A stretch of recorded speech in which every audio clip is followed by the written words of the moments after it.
Welcome to USA Global TV and Radio, where our mission is to provide education, entertainment, hope, and inspiration. USA Global TV and Radio connects you with experts and audiences all around the world every single day to help you succeed in business and to live a richer life.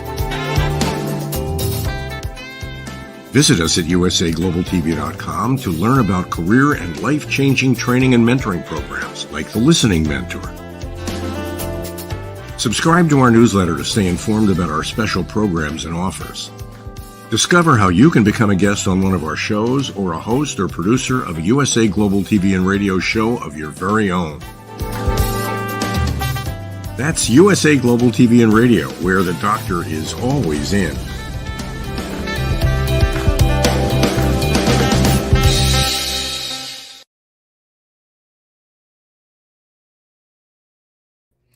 Hello, welcome home to USA Global TV and Radio. I'm Dr. Jacalyn Kerbeck, and our show today is Books, Blogs, and Poetry. DIANN, FLOYD, my co-host, she is on holiday today, so we look forward to having her back next week. My special guest is here today, joining us from Colorado here in the United States. Her name is Ashley Earley. Let's welcome her. She's an author and book editor. Hello, welcome. Thank you so much for having me on. It's such a pleasure. So nice to meet you. And I'm glad that you were able to take the time and be here today at this special time. Our show is normally earlier, so I'm really glad that we could make this work out. Ashley, you have a new book that you are thrilled about. I'm thrilled for you. The cover is really exciting. Let's start off by talking about your book. So my book, Heart of Skulls, is about the evolution of a serial killer and how he continues to maintain a normal life alongside having this dark, sadistic side where he is essentially killing women that look like his girlfriend to keep his girlfriend alive because he has these urges that he can't really battle on his own. So, Ashley, how did you come up with this storyline? Oh, gosh, that's so interesting. So, to me, I'm a true crime junkie. I watch true crime constantly, even while I'm working sometimes. So, the idea for Heart of Skulls came from wanting to answer the question of how does a killer maintain a normal life while having a normal relationship? For example, Ted Bundy was a big influence on that question because I was so infatuated with how he was able to keep a normal life with his girlfriend, Liz or Elizabeth, and how he was just got away with murder over and over again and no one was suspecting of him whatsoever. So that's kind of where the big inspiration came from for Heart of Skulls.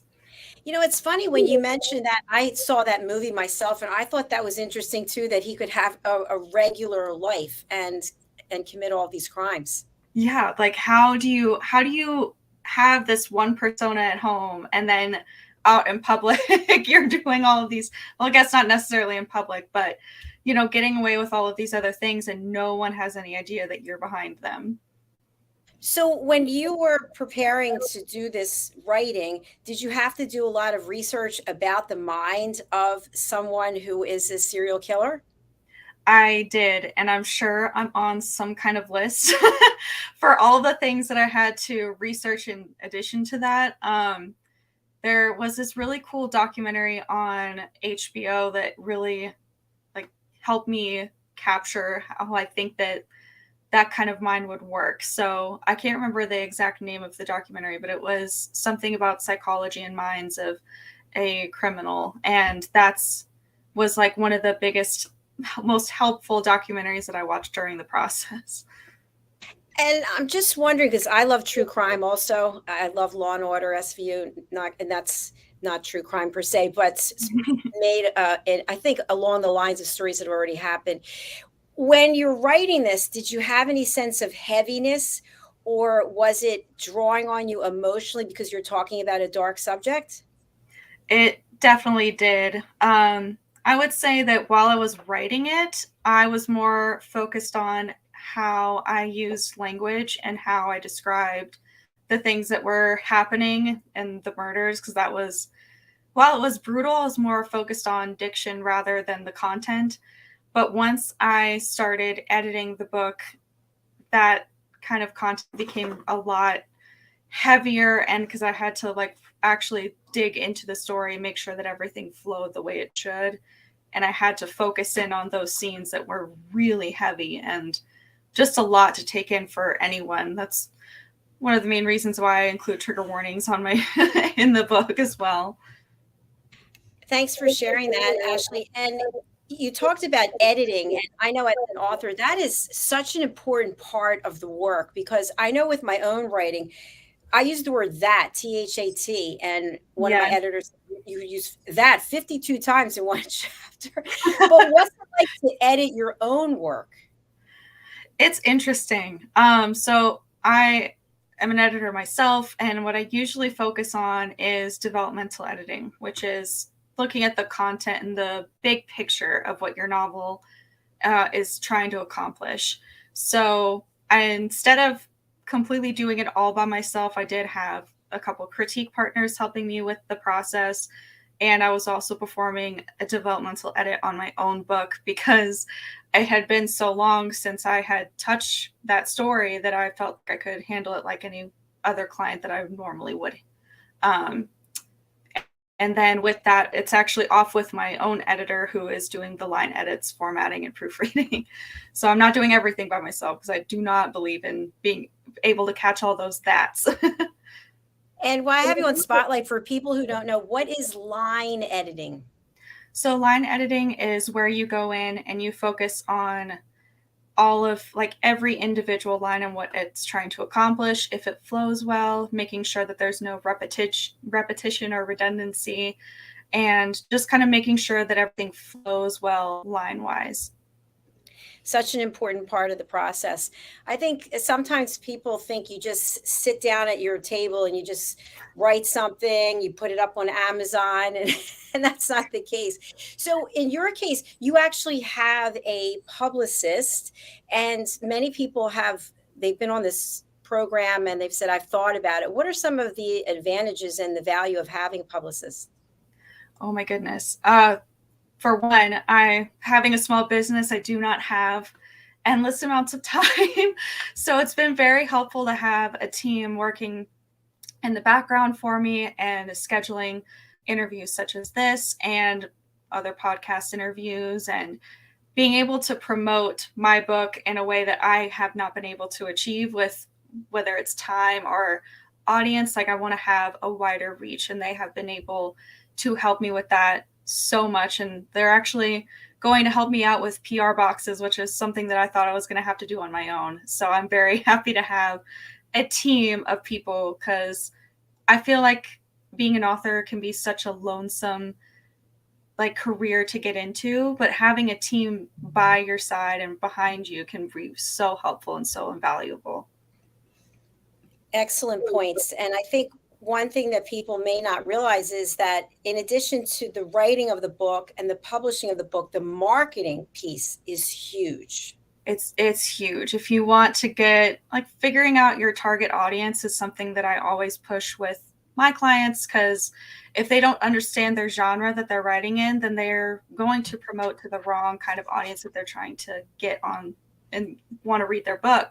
So that's something that's absolutely huge. And then with that, having a PR team to help you schedule interviews and things will help boost that even more, because it's getting to know you as a person more so than just your book. Yes, I definitely agree with you. And when you think about your book, what is the key takeaway that you want people to have from reading it? Oh, that's a good question. I don't know if there's like a key takeaway per se, because it is so heavy with the content and everything. I would say that it has a lot to unpack with not just murder. There's relationship abuse and abuse on all levels. So I kind of think of it as a book where, yes, it's very heavy content, but you're going to get something out of it if you've ever experienced any kind of trauma, where you can look at it and be like, okay, this is able to be overcome at some point. Absolutely. Thanks for sharing that. And what about the title? Oh, I don't remember how I came up with the title. Actually, I started writing this book in college for one of my classes and just continued writing it until I graduated. And I think that it just, like, the heart of Skulls is he's committing murder, but he does have a heart, and he does care about his family, his girlfriend. He does care about those people in his life. But there's just something that he can't deny in the back of his mind and his cravings, that he just has to get this feeling out. And instead of doing that to his girlfriend, Natalie, he does end up doing it to other girls instead. I think that's the interesting point with Jeffrey Dahmer as well, is how do the loved ones stay safe? How are they in a protected community, I guess? Yes. Jeffrey Dahmer was also an influence in this book as well, but I can't give away any spoilers. Do you have your book there that you can read for us? I do not. It is, I do not have any author copies yet because it doesn't come out till October. But I do have the book cover behind me. So there it is. Fantastic. So you also have some resources for other writers and authors. Can you tell us about that? Yes, those I actually have with me on my desk. So I do have a Show Don't Tell guidebook for authors out. This is a physical copy of that guidebook, but it is only available as an ebook on Kindle and on my website as well. And then I have a writer's guide to launching a book. The author copy band is still on there, but so it's basically going in and talking about techniques and how you can create a brand as an author. And then the Show Don't Tell guidebook is about the show don't tell techniques. I feel like that's something that's important in writing. Absolutely. And something else I want to explore with you is we've had people on here who are part-time authors and people who are full-time authors, that they've given up whatever corporate career and this is what they're doing. Where do you see yourself? I love editing too much to give that up just yet. And I don't think I ever will. So with my company, Earley Editing, if anything, I might take a step back at some point because I do want to get back into writing as like my main focus, because I do miss that from college and before college and everything. And it's been a passion of mine since I was 14. So I feel like I have to finish out that career and kind of get those stories on the page and share them as much as I can. But I also want to help other writers do that. So I kind of have this conflicting thing that I want to do. I want to help and do my own thing at the same time. But I would say that hopefully I would be taking a step back at some point from Earley Editing and kind of have just guiding other projects to other editors. And then I can kind of focus on the writing side a little bit more. Thanks for sharing that. You love editing. I don't think I've ever heard that before. What is it about the editing that just is your passion? I feel like it's like putting a puzzle together. When you finish your first draft or second or your third, there's still like some puzzle pieces that are scattered around on the table that you're putting this puzzle together on. And since authors are so close and so passionate about their stories, it's can be hard for them to see where those puzzle pieces should go and how maybe that puzzle needs to change or anything regarding their story and how that they can make it stronger. So that's where my passion comes in, where I love helping them put that puzzle together and kind of guiding them into, okay, that we have the frame of the puzzle put together, but now we got to put the insides all together to make sure everything reads smooth. There's no plot holes. There's no mischaracterization or anything. Like everything's consistent and the story reads really well.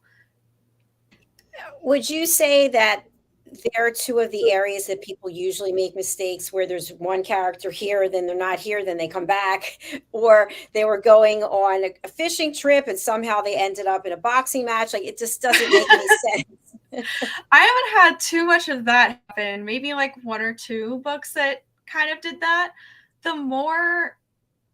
What I mostly see is that writers forget to include the why of something happening, and kind of including that cause and effect trajectory where, okay, why is this character making a cup of coffee, for example? Are they in need of caffeine? Are they too tired? Are they addicted to caffeine? What is that why behind them making that cup of coffee? It could be a plethora of things other than just coffee addiction. I think that also draws people in because you're actually building the character so that we can relate to that person, because we can't actually see them. Like when we watch a television show, we're using our imagination, and the more details you give, the more that character comes to life. Exactly. That's one of the things that as a reader like really pulled me in when I would actually read for fun. As an editor, I don't really read for fun anymore, because it's taxing to do what I do. But that was one of the things that drew me in the most when I was reading was, okay, I want to relate to this character, or at least understand why they do the things that they do and why they're reacting the way they're reacting to things around them. That was going to be my next question, is when you're reading for fun, are you editing? But you're not. That was the problem. Like I used to devour books, and now that I edit, as soon as I'm done with my workday, I don't want to do anything related to reading. I can't even watch like an anime or anything that I have to read for subtitles, because it's just like, okay, I've been reading all day, I want a break. So what do you do when you're not editing or you're not writing? So I have a dog who's somewhere in this room right now, but so we will either cuddle and watch a movie or TV show, anything that we can find. Usually it's like really terrible reality TV shows because it's mindless for me to watch. Or we will go on a hike, since I am in Colorado and there's hiking trails everywhere. And then I do social media stuff sometimes, like not sometimes, but a good portion of the time. But if I'm trying to relax, that's not usually like my go-to. And then I do game with my boyfriend occasionally as well. Well, you mentioned Colorado, and beautiful there, and it's also a lot of opportunity for people to connect with nature. Do you find that your writing, your editing is also therapeutic, that it's good for mental health, wealth? I would say yes. I mean, every writer despises editing their own work, right? So I would say that the writing portion is probably what is therapeutic and can kind of help center you. As you know, any writer will write about what they know most of the time, whether that's a relationship that kind of is parallel to their relationship. You're putting your life on the page in one way or another. So I think that kind of helps center writers. But I think the editing portion of things kind of is more on the side of, okay, well, I feel like my story is terrible and I don't know what to do. But other than that, like if it's me though, I do prefer to go, like since I edit, I will prefer to go to like a coffee shop or hang out somewhere where I'm just like surrounded by people and people watch, because I do need breaks when I'm editing, because it is a very like stressful and strenuous thing to do. Yes, I've tried my own work, and it's not an easy thing. And I've never asked this question before, so I'm going to ask it of you. See what your thoughts are. What do you think about artificial intelligence and how it's impacting or going to impact the writing community? Oh goodness. I personally am terrified of AI. I've watched Terminator, I've watched, iRobot. I'm not whatsoever. In terms of impacting writing, we're all already seeing, people using like ChatGPT and posting their books on Amazon KDP. And I think what's going to happen with AI is that it's not necessarily like stealing work from authors, at least not yet, in the same fashion that it's stealing from artists. But I do think that at some point we're all going to be able to plug in a summary of what kind of book we want to write. And the AI is going to be able to help us write that book, whether you just copy and paste it into a Word document for yourself, or, you don't have the time to write, but you want to publish something, and you can kind of just use the AI to your advantage and not actually have to sit down and write and put your heart on the page. And I would imagine some people are going to embrace this and other people are going to say, oh no, I don't want anything to do with it. So where will you be in that? I'm in the I don't want anything to do with it. It scares me so much. I even tried to use it for writing blog posts to kind of see what it would do. The time I was like, oh my God, I'm so sketched out right now. I don't know how to feel about this.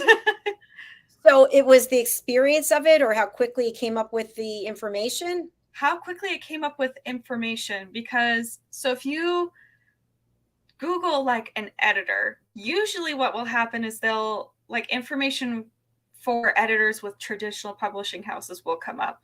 Not typically editors are freelance or work an editor that works with indie books and indie authors.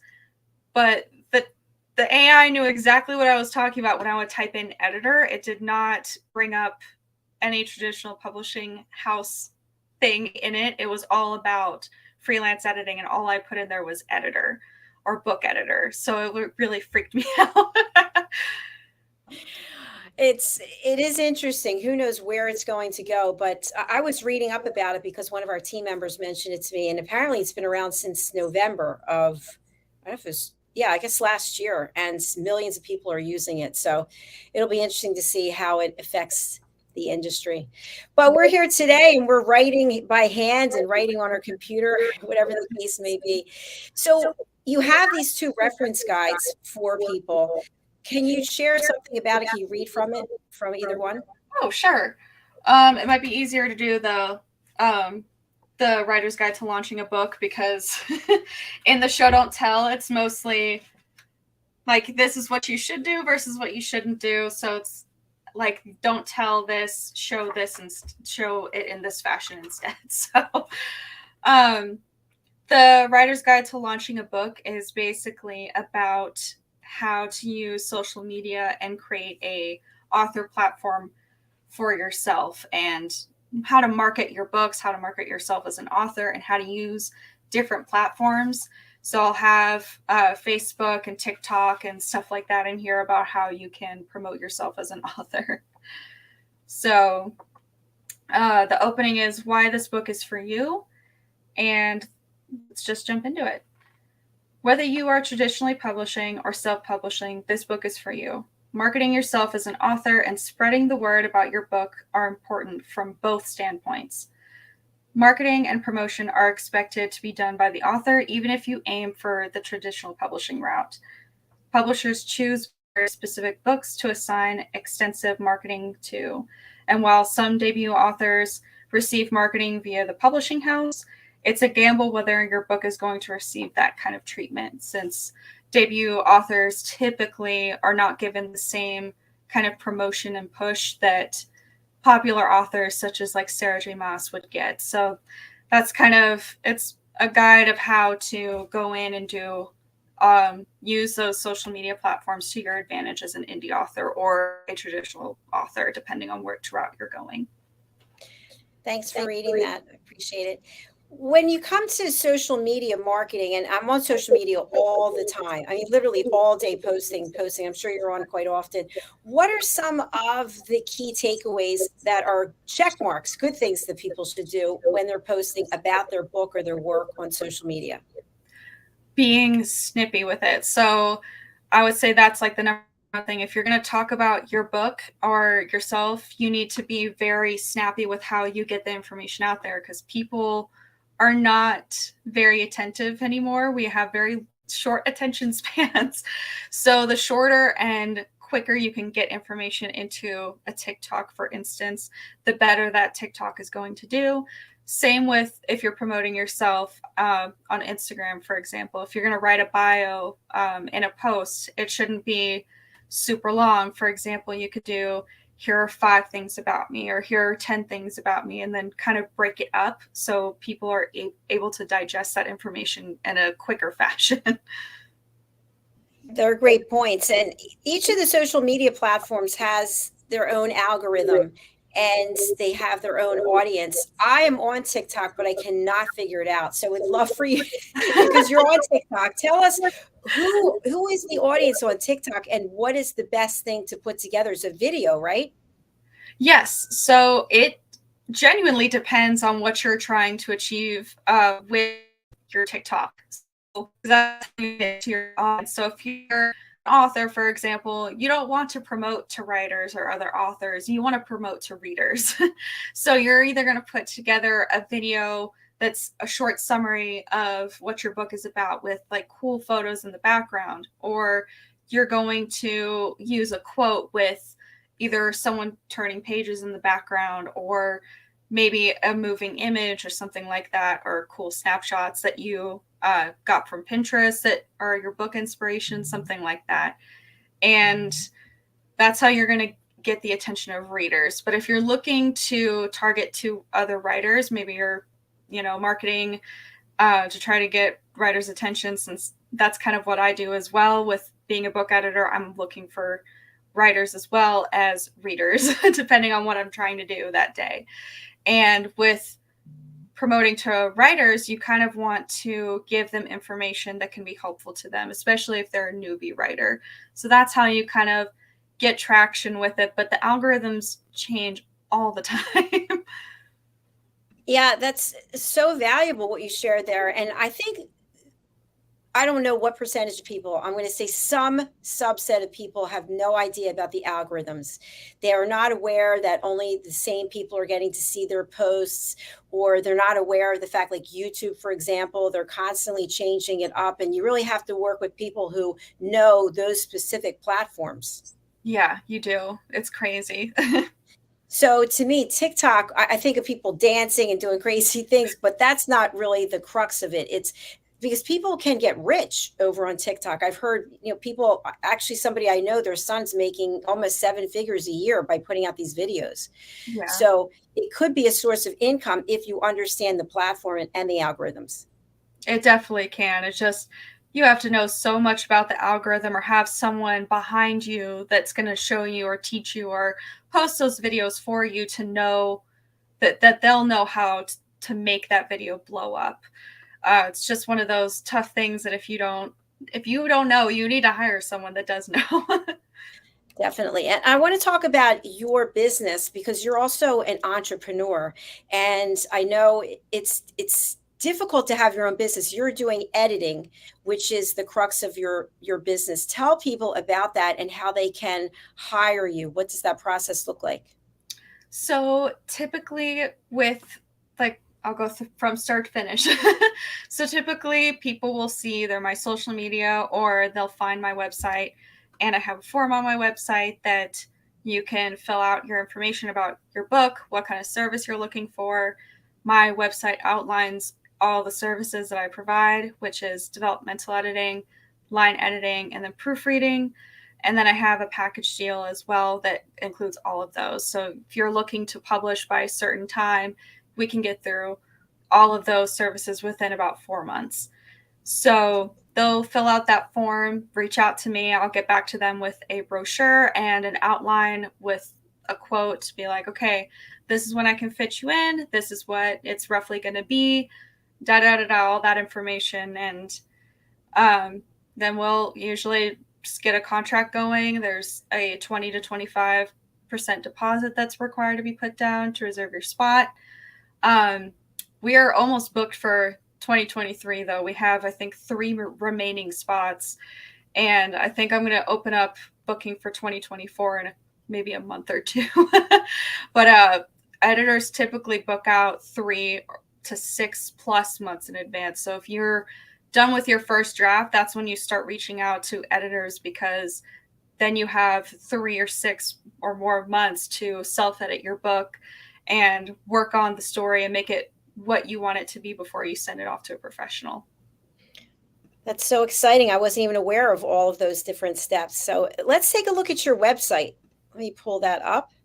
and then people can see exactly what you're talking about. Okay, so I'm over here on the website. Let me know where to go. So if you go to writing resources, there's going to be a book editing is the second one, and that'll take you to the Earley editing website. Okay.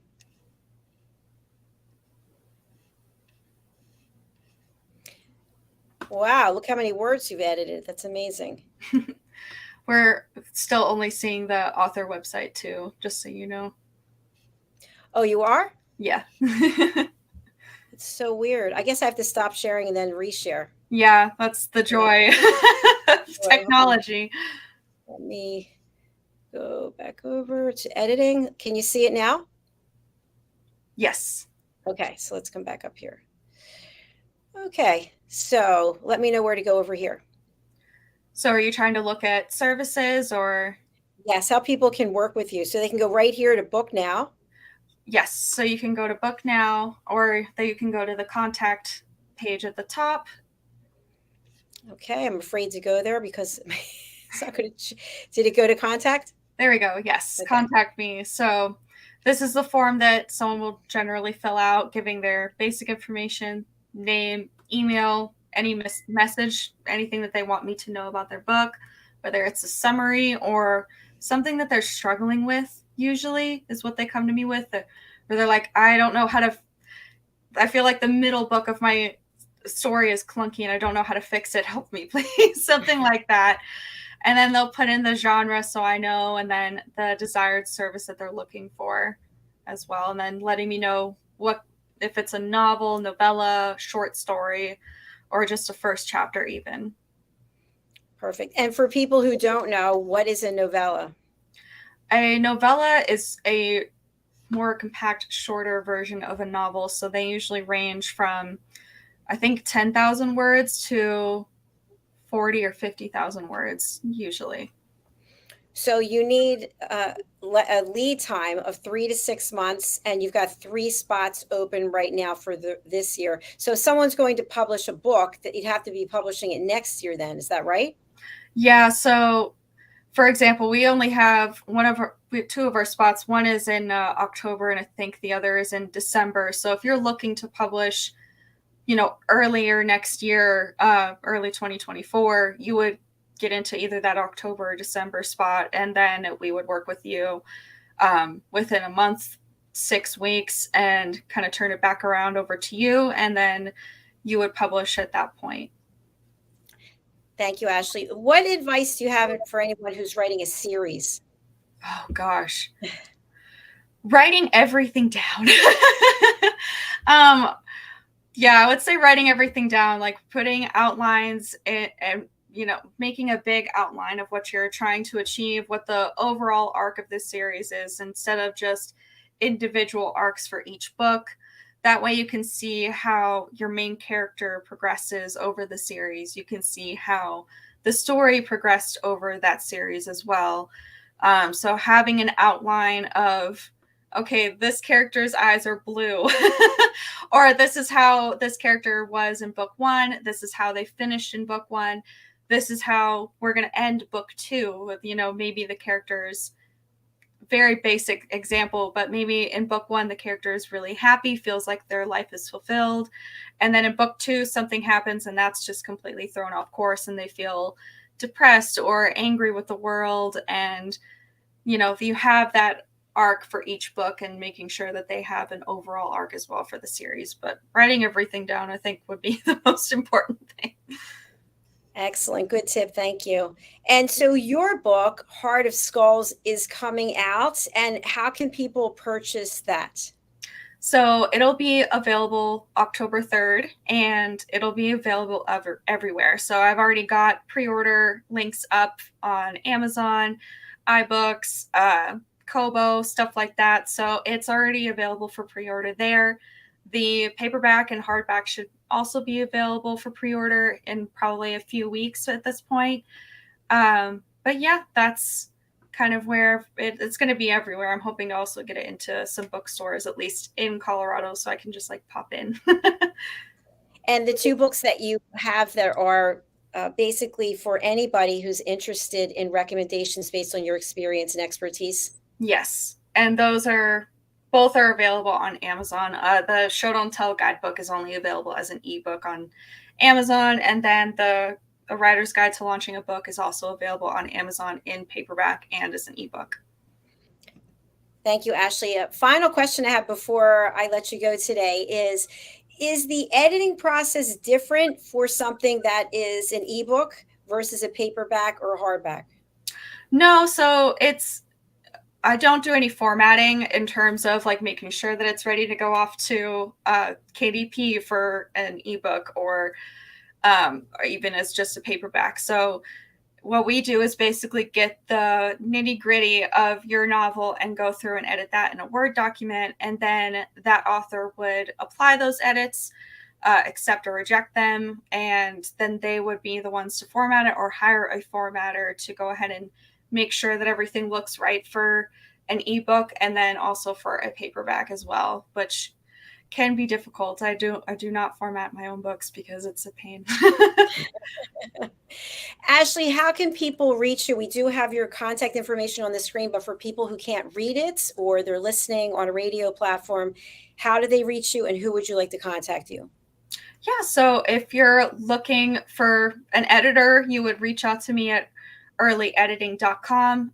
My last name is spelled a little differently, so it's EARLEY and then editing.com.